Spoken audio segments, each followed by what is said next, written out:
Hello, everyone. Hello, who is going to join me? Who will join me? I know time is late, so I welcome everybody. My name is Demi Kiza, as always. Today, I'm talking about the money Uganda is going into debt, further into debt. We are sinking into debt. I want to know if the volume is on, people. Send me some message. I want to know. Um, okay, the sound is on now. So, fellow Ugandans, we are facing a very, very difficult time. The news I have for you that the president they want to change our constitution that we shall be electing the president through our member of parliament. So it is not we elect member of parliament, but they elect the president. But we have a solution to that. We have to do something about that. We have to raise awareness at any cost as soon as possible.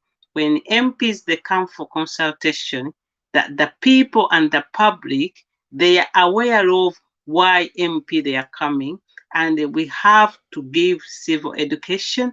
We have to teach them civil rebellion, and to say no is civil rebellion, which is rightly so. So this is going to happen when we are watching.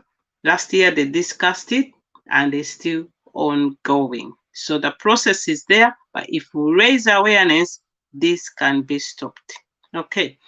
When all this is going on, now we have got other things going on now. Just seeing medication being kept in Nabakova's housing. I think they are trying to make him feel as if he's people's member of parliament, but it's not adding up. Long time I've been somebody in hospital, but I know about it.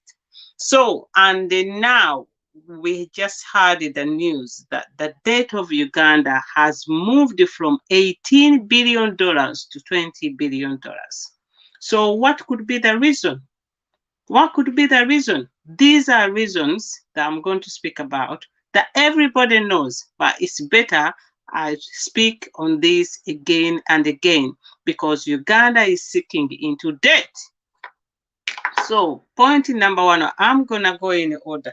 Number one is about the jobs. The jobs. There is no job creation. If there is job creation, there will definitely be economic growth. There will definitely be any development. But as we are facing for now, Uganda has got one of the highest employment in the whole world for young people between 16 up to 30 years. And then another problem we have is nepotism.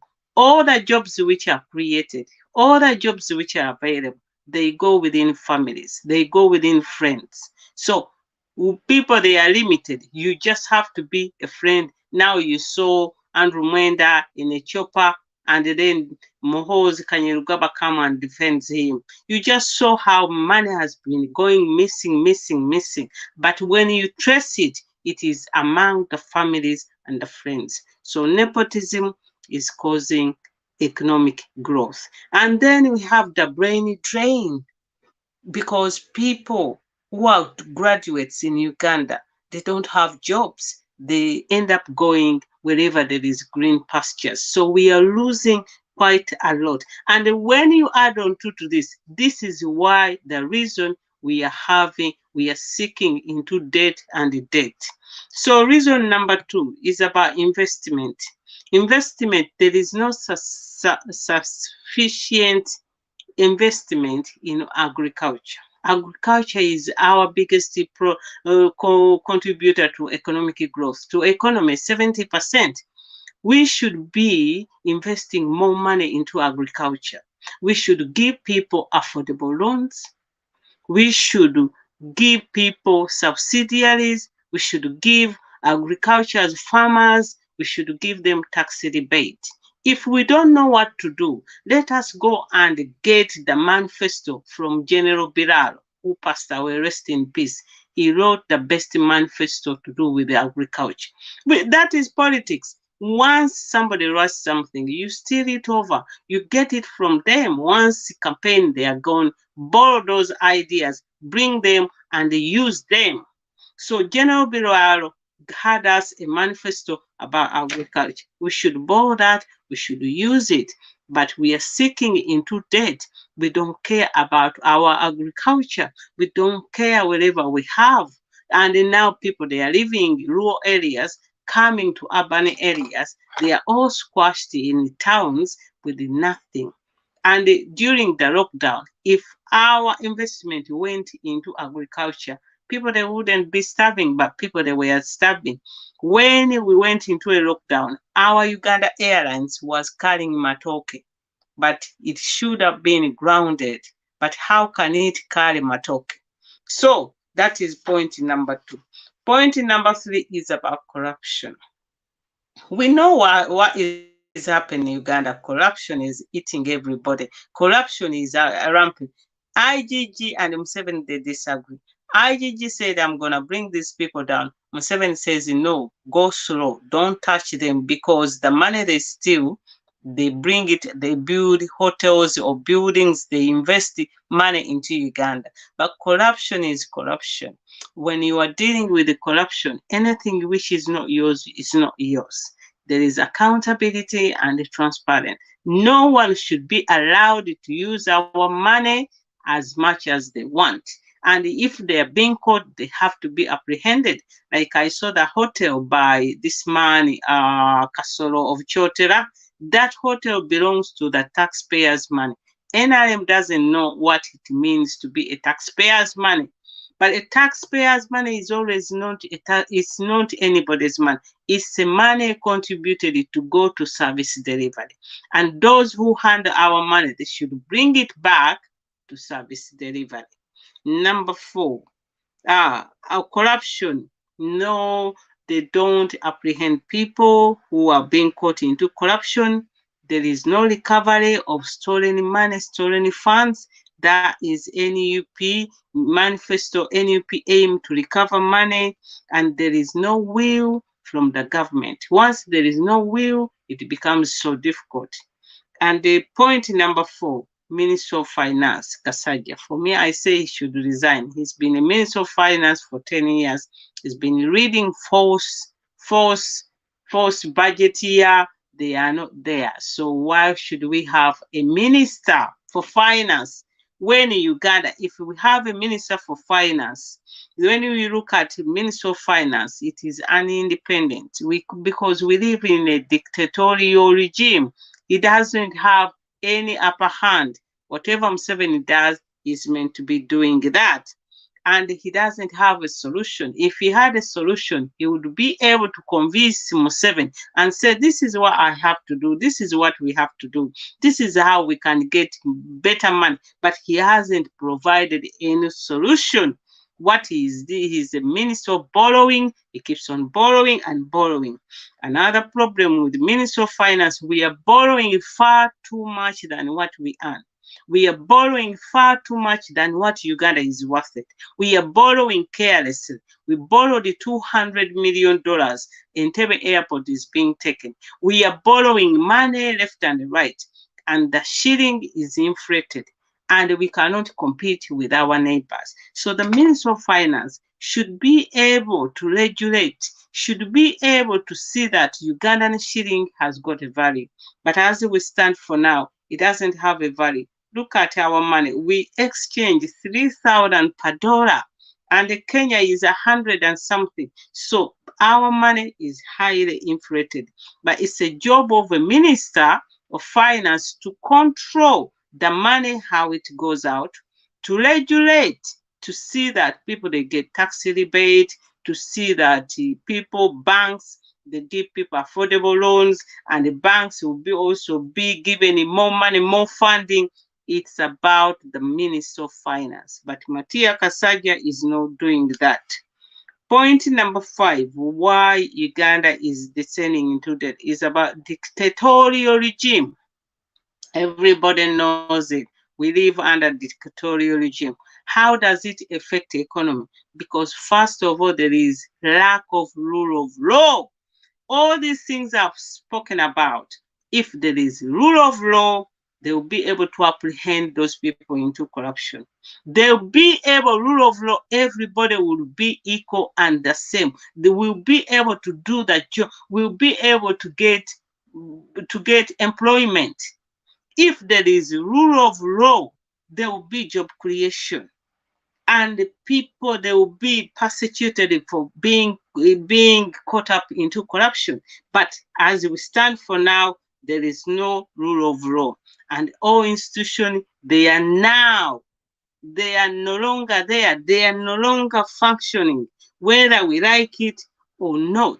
So what we see is dictatorial regime is affecting our economy. Nowhere, if you deny people their rights, if you deny people their freedom, there are going to be frictions into communities wherever you are.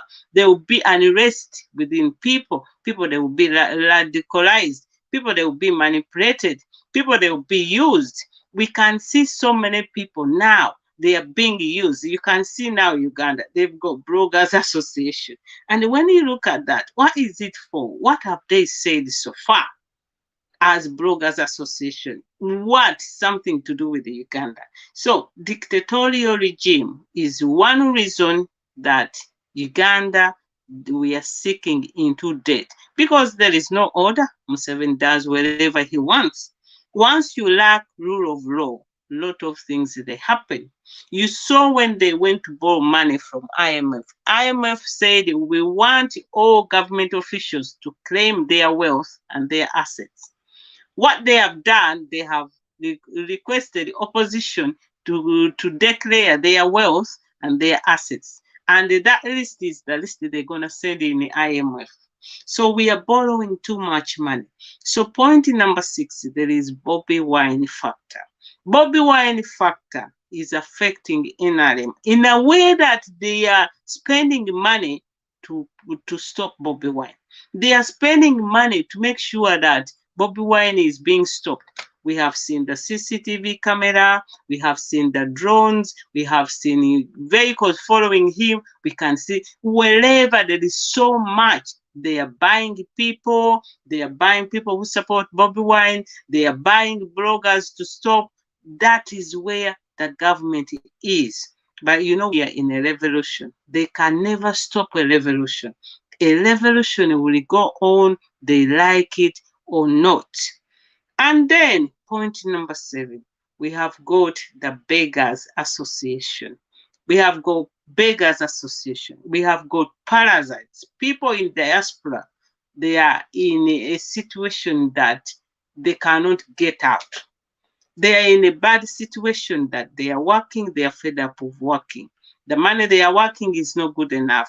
Now they want to go to Uganda to get money from the government to do all these dirty jobs.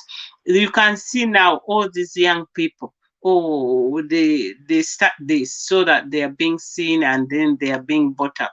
It shouldn't be that way.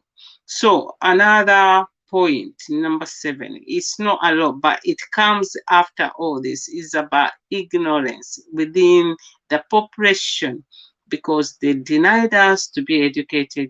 They denied us to know our rights. So people, they don't know what it is. And the extravagance is too much. Now people, they are wasting a lot of money making ceremonies, weddings, parties, but we are living outside of our means. NUP is not stepping back. NUP is not running away. They prepare.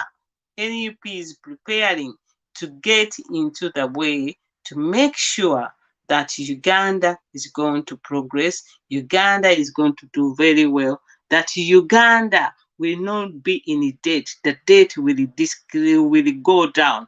It will not go down overnight, but at least we have to live within our means. NUP, we have legislative agenda that promise to curb on useless expenditure. And NUP promised to recover the money. Once you are being caught up in corruption, we are going to recover the money, and that money will never be back to you. So when you look at Uganda the way it is, Uganda is the 3rd poorest country. Uganda corruption, we rank very high. People, Now, because we are so poor, they have gone into survival means. They don't even care. They have lost the empathy. They have lost their consciousness. Whatever they do, they don't care. All they do is how they are going to survive. And when you see President Museveni said that for him, he knows a Ugandan will die when it comes to money. And he will use money to buy off Ugandans. He will use money to buy off, to find his ways. So we, people who want change, this is the biggest challenge for us. Once you know somebody's strength, your enemy, you try and use your weakness. What we have that Museveni doesn't have and we never have, we have the people's support, the people's voice. And this is what we have to use. It looks as so difficult, but it is going to play a part. It will play a part. So I keep on saying, since I played that clip from Patricia, we need to go back in villages. We need to go back in a rural area. I'm gonna do whatever I'm gonna do in my village, Lusakarames, and do something. We have to raise awareness. Until people they know that it's wrong what they want to do, then they will not do anything about it. Once you become aware, you are never the same. Once you become aware, you speak out. So our people, they need to speak out. It is our duty to tell them when the date of Uganda is going as bad as that. Don't forget, fellow Ugandans, that already every Ugandan will have to pay 1.5 million. But now it has gone up. That means we are going to pay about 2 million. So already the debt we have, $18 billion, it was going to take us 90 years. So it is now 20, it is going up. It is going to take us more and more. And the burden is coming to our children. The burden is coming to the future generation. We cannot sit down and watch. What Matia Kaseja is not telling you that he cannot do, he is legless because he controls the money. For me, I'm calling Matia Kasaja to resign because from Museveni, it is Matia Kasaja. Museveni without money is not going to be there. Museveni without corruption is not going to be there. Museveni, NRM without corruption is not going to be there. Already we know a Chinese gave Museveni $500,000 for bribery. Now today we had news that Mujime Muhezi, who took $500 million for Ministry of Health, has got bank account offshore. So the money we have borrowed, don't forget COVID. Last year we borrowed 5 trillion and we went back for 1 trillion. We are still borrowing, but the problem, our expense has not gone down. We need austerity to live within our means. The extravagance that is happening in Uganda is over the world. You can see Museveni is spending money in PR, Museveni is spending money in weapons. Now we are going to Congo. All that is money. You can say, they will tell me NRM, the reason our debt has gone up is because of COVID. That is not true. If COVID became, we have experts, Luther Chain, Diana Twine, anybody, they know what pandemic is. It is not something that goes away over 1 year. It is not something that is going to go over. Pandemic happens in 3 waves. They should advise the president, they should advise their cabinet. This is not going away and we have to stop spending money because after all, everybody was home. But we continued to pass budget after budget.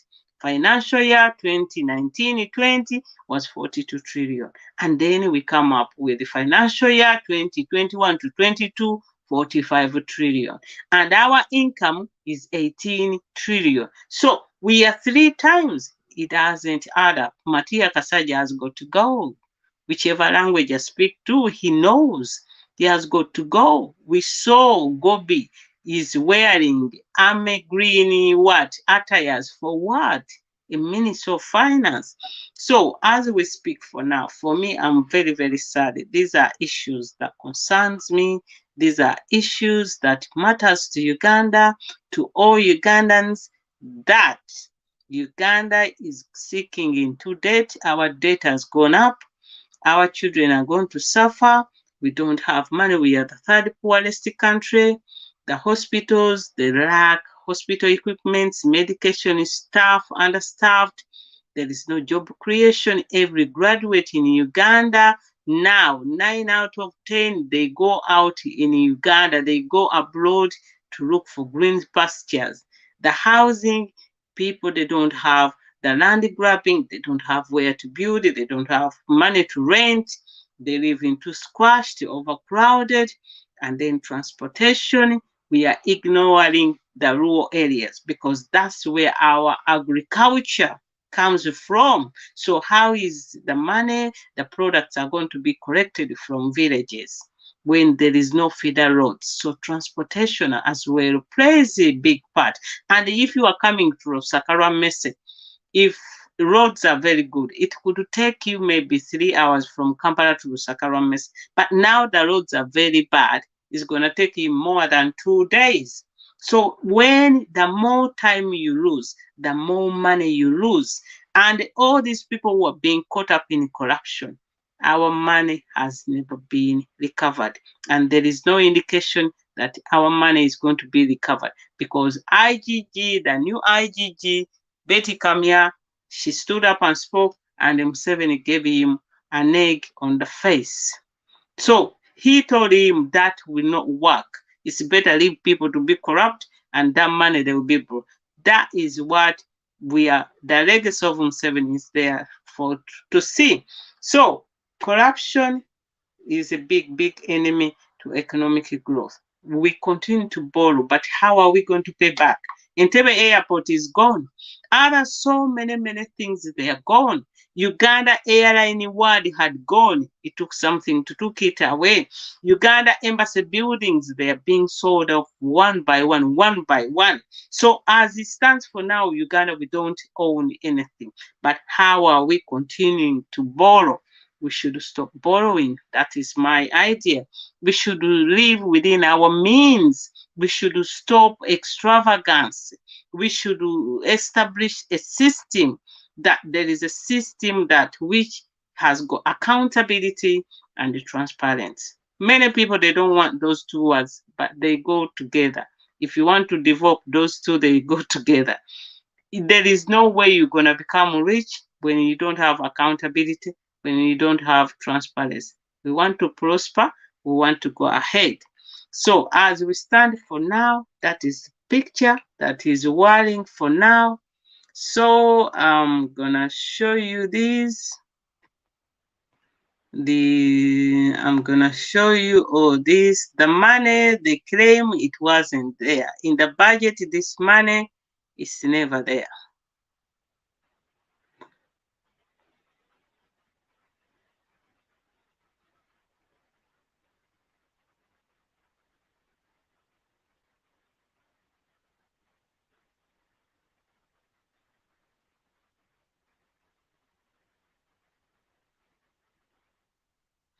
Okay, so that's what I had to say. Have a good night. I know everybody is sleeping, and that's what I had to say. Thank you for watching. Thank you for your time. Have a good sleep. We shall see each other tomorrow. That is what I had to say. Very little, very small.